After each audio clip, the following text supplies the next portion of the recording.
99.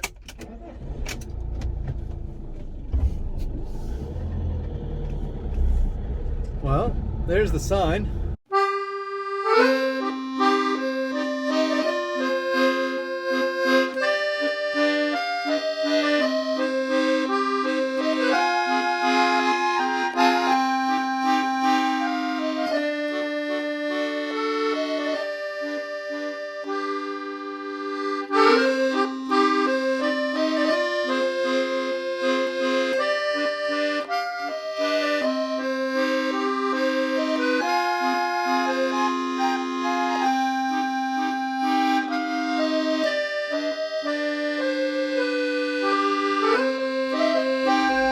So that would appear to be it until we get over to France. Alfie is in his spot.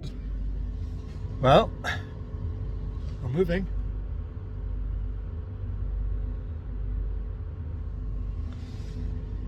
We're going, Alfie. You signed it. One of the great things about having a motorhome is you can sit at your dining table while you cross the Channel Tunnel and have a beer.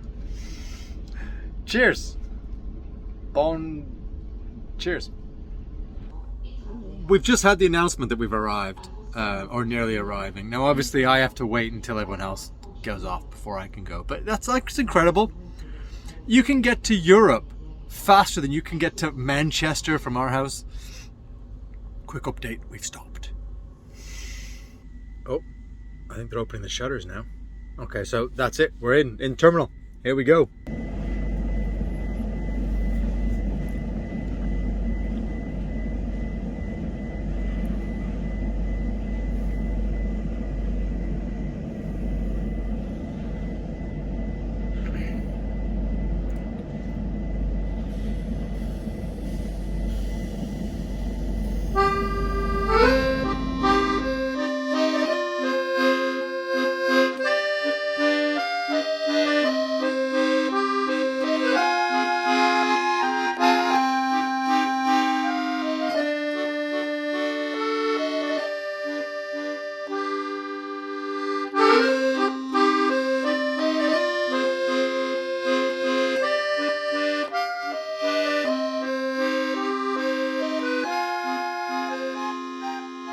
So that's it. We're now in Calais.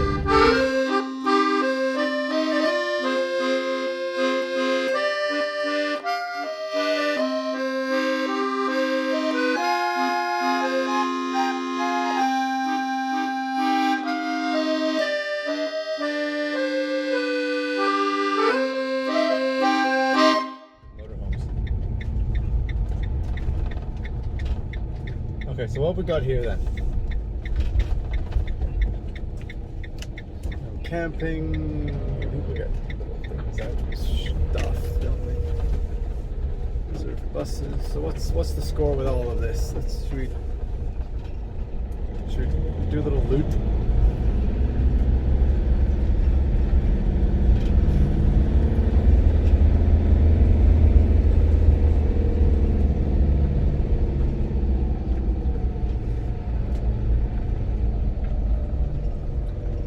This is where I've parked up. Now, okay, it's not the most scenic place to stay for a night, but it's no different than being in a village, I suppose. Let's see what we've got. So here we go. Look, here's the map. So yeah, so that is, I guess that's one of the French airs that I heard about. And it appears you're allowed to stop there. And like I said, it's not the top of a mountain or a forest or by a river or a lake. But you know what? It's a nice little spot to stop, and there's other people who are of a similar ilk. And yeah, so maybe I'll even get speaking to someone.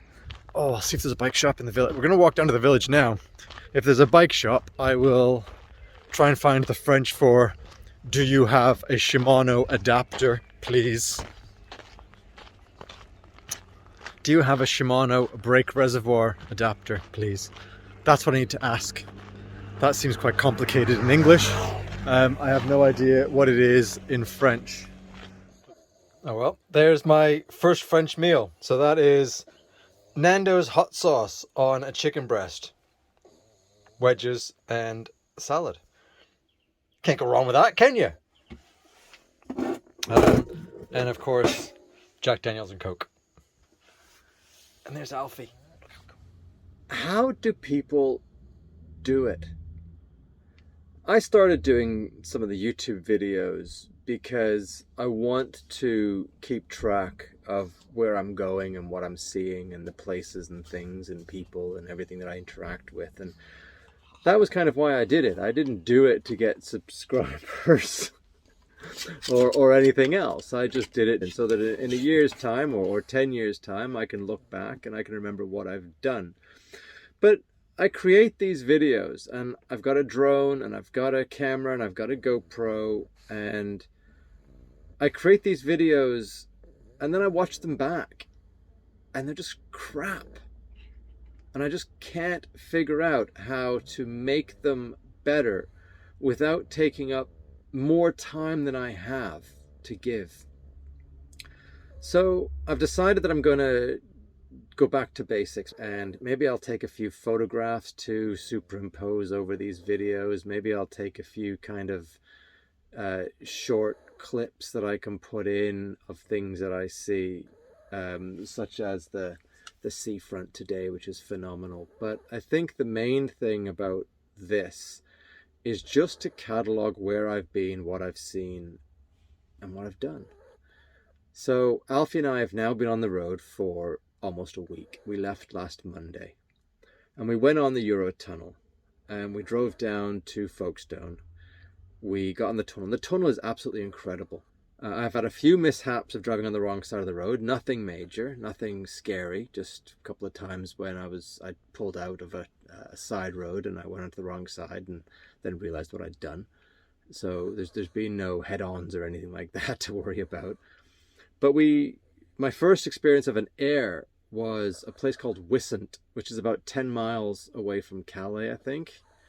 And it was fantastic. I mean, the airs are very simple, right? They're basically just car parks for motorhomes.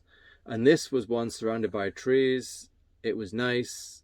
The facilities there were to empty your waste, to empty your rubbish. There was no fresh water at this particular one. There was a village nearby, and we went for a walk into the village. I went for a run, and it was lovely. And from there we moved on to another village I was going to stay in, which was fantastic. I'm going to try and go back to that one, but then I kind of didn't find anything after that, and some of the places I saw were not ropey but just even more basic, so I didn't stay and I kept kind of moving on. We found a couple of places to stop and a couple of places that I went for runs and things along the way, traveling along the coast. And then I came across Coburg, which was absolutely phenomenal. The air, again, was just a big open car park. This one did have fresh water facilities. It was €6 for 10 minutes of fresh water. Now, at the moment, I actually haven't needed any fresh water, so I haven't bothered. But I think for €6 is good just to fill your water. There's facilities for emptying your toilet at pretty much all of these airs, and rinse water, non-drinking water, for cleaning that out. But then so pretty much what you're paying for is the fresh water. There is also electricity, and I don't entirely know how that works. It's not something that I need at the moment. I'll get into that in a minute. So I really haven't looked into it, but the fresh water is something that I will take advantage of. And they seem to range.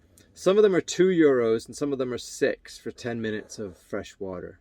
I don't know if there's anything in between that. Those are the ones that I've seen. As I said, I haven't really used them yet because I've still got half a tank of water.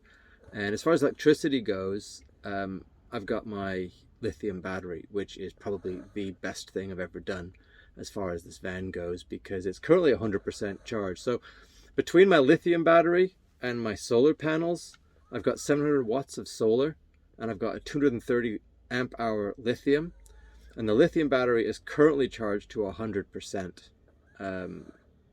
It's a funny thing, actually, because I never realized, but before I noticed that the solar panels were only delivering 25 watts of solar, and the sun is cracking the flags today. So I was a bit surprised. But I turned my MacBook on, and my MacBook takes 65 watts to charge. And as soon as I turned the Mac on, the solar panels kicked in, and they started generating 100 watts. So I guess when the battery is fully charged, the solar panels, the controller stops the solar panels from actually generating any power, which makes sense, doesn't it? Why, you don't need the power anymore, so it just dumps it. So I need to kind of work out how I take advantage of that sometimes. For example, the other day I used my air fryer. I've got a Ninja Foodie, and I never really use it because it uses a lot of power. It's a 1600 watt unit. So I had some escargot that I'd bought, and I thought I would use the air fryer to cook them to see. They only take 10 minutes to cook. So I wanted to see how it would cook. So I put them in, and I noticed on the battery that it was draining 115 amps out of the battery, which works out actually at about just shy of 1600 watts when you based on 12 volts. So yeah, that kind of makes sense that that's what it was draining. But that was only 10 minutes. So in the 10-minute cooking time, it drained 15 amp hours out of the battery. So I figure a lot of that was in the initial cooking time, because once the oven got up to temperature, it dropped down to about 3 amps. So I think overall it would probably work out to be about 1 amp hour per minute of cooking. So I want to do chicken wings in my air fryer, and they take about 40 minutes to cook. So I would estimate they take 40 amp hours out of the battery life, and I'll see when I do that. So I'm going to try and get that done in the next couple of weeks or so, and see how they go. I'm going to use my air fryer more because I thought LPG was quite easy to find in France. At the moment, I'm actually struggling to find any. I've emptied one tank. I've got it all set up to be refilled, and I just can't find a filling station. So yeah, so I'm gonna maybe use my air fryer to do some cooking. I'll probably use my air fryer to heat my dinner tonight, which is curry. And yeah, because if the sun's like this, then the batteries are going to charge back up again. So basically it's a net zero cost of energy. It's brilliant. So what else have I done to this van? So between my lithium battery, my solar panels, I've got the air suspension, and that's brilliant because the 3 days after buying this van, I bought on the back end and cracked all the rear bumper I had to repair. So with the air suspension now, I keep it quite high. I keep it about 6 bars, and it goes up to 7. I keep it about 6 bars, so it raises the back end about 6 inches compared to what it was. And I've never had to worry about bottoming out the back end of my van on any sort of terrain that I happen to drive in. Obviously I don't take it off-roading, but any of the, well, I say I don't. I did on one occasion by mistake, but yeah, that was that was terrifying. Oh, my camera system. That is another thing I wouldn't be without on one of these vans. It's phenomenal. And it's the 360 system, so it shows you all around the van. So if you're turning a corner, it'll show you the side that you're turning and the top-down view as well. And if you're backing up, you can see exactly what's behind you, what's all around you, so you know when you're driving around if you're going to hit anything. So anyway, after Kayberg, and we stayed there, and I did a run along the beaches, and that's right by the Normandy landing beaches. So I did a run there. I was going to stay there for a second night. It was brilliant. It was cold, and we actually got hail when we were there the other day. And I was going to stay there again, but I decided to move on. And I got a bit disappointed after that, because when I moved on, I couldn't find anywhere to stay. So I just kept driving, and then I was trying to find a place where I could find a nice little local pub, which I've since found is a bit difficult when you don't speak the language. But I was hoping to find a local pub, and I just found town after town that was dead and empty. So I stayed in one place the one night, and then I drove on, and then I decided to follow the coast, because I'm always one that I like to be near water.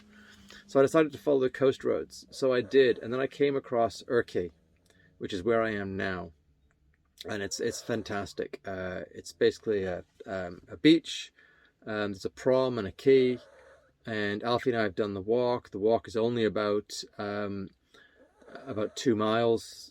So we've done that walk, and I did a run. I only did 5.5 miles today, just enough to get out and get a bit of exercise. And the sun is cracking the flags. The beach is fantastic. Alfie's been out. We've been to a local pub. I came across the issues of the language barriers. I can use Google Translate, but when they speak to you and they speak in French and they speak fast, Google Translate does not help. So you say something to them, they then assume you can speak French. So they respond back to you in French. And then you look, je ne parle beaucoup français. I don't speak much French.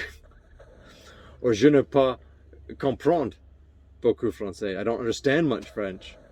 And there's so many people that don't speak English. I got by. I managed to get a beer, 2.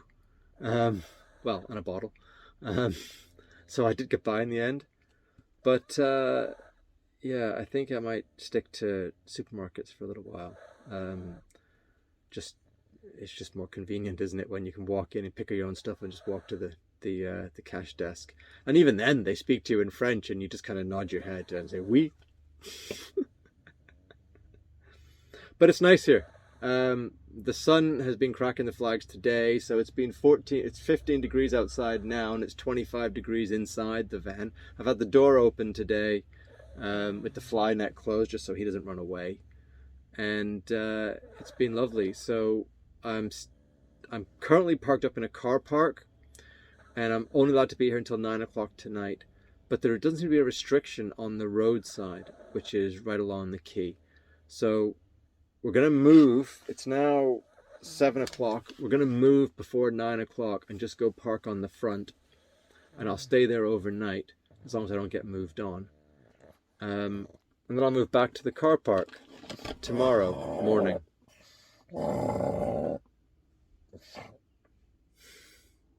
Are you trying to get involved?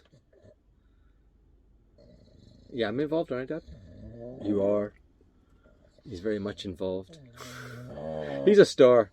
He came to the pub with me today, obviously, and he just sits there, and people say hello to him, and he's such a good dog. He's a good little companion. He's a good dog, and he's good company.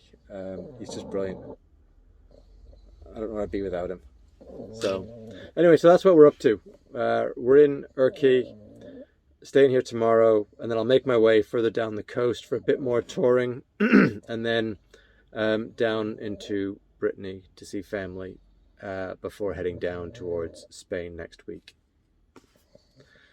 So I'm going to keep these videos simple. This has now been nearly 20 minutes. I'm going to keep these videos simple because I'm just no good at doing the complicated ones. All right, and it'll be more of a diary entry of where I've been, what I've been up to, with maybe a few photos at the end, like this.